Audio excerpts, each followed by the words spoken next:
So we need to get the facts straight. How does this virus work? How does it transmit? Where does it want to go? And let's protect ourselves. I'm Dr. Peter Lin.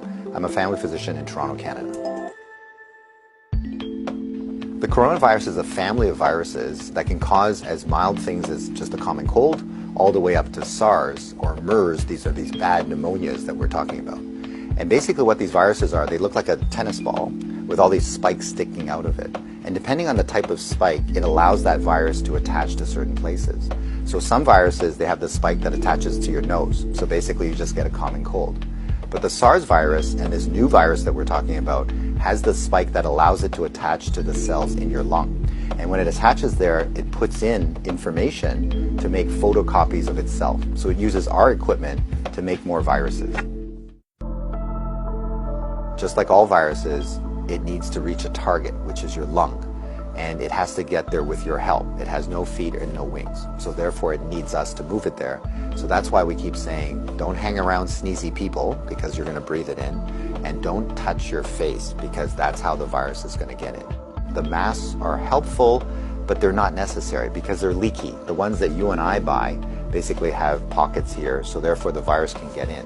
What the masks really do is they stop us from touching our face. If you're sick, we tend to mask you, so therefore you're not spewing out the viruses to other people sitting around you. The true people that have the real masks are the N95. Those are sealed. These are for the doctors that may be caring for the patients. So in the beginning, the coronavirus will cause kind of like flu-like symptoms or a cold. So people just get the stuffy nose, that kind of thing. But you'll understand that as soon as that virus starts manufacturing in your lung cells, they're producing all these copies of the virus, all of a sudden now you kill the lung cells. So now you can't exchange oxygen, and that's why one of the early symptoms is people get very short of breath and they tend to have a difficult time breathing, and that's why they end up in hospital. So currently, unfortunately, we don't have a direct treatment for the coronavirus. So we don't have a medication that can kill it off. And so it's really supportive. So in other words, the patient can't breathe, we give them oxygen, help them to breathe. They can't drink, so therefore we give them fluids to support them.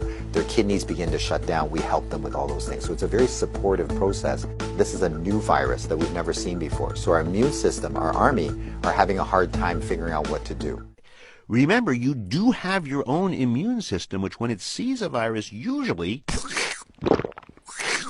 kills it. So while the virus does multiply fast, with any luck your immune system will work just a little faster. So, yes, all viruses want to spread, that's what they do, but most of the time we do keep them in check. Most of the time. So therefore the elderly may have a worse outcome. And of course the young children.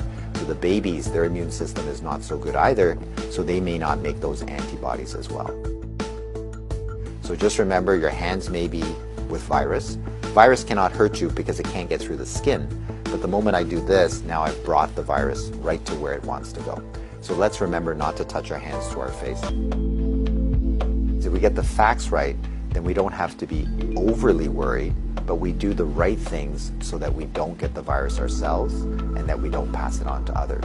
And if we look after each other in this way, this virus will have nowhere to go. It needs us to move it, it needs us to make copies for it, and if we don't help it, then the virus will stop. So we have the power to do that right now.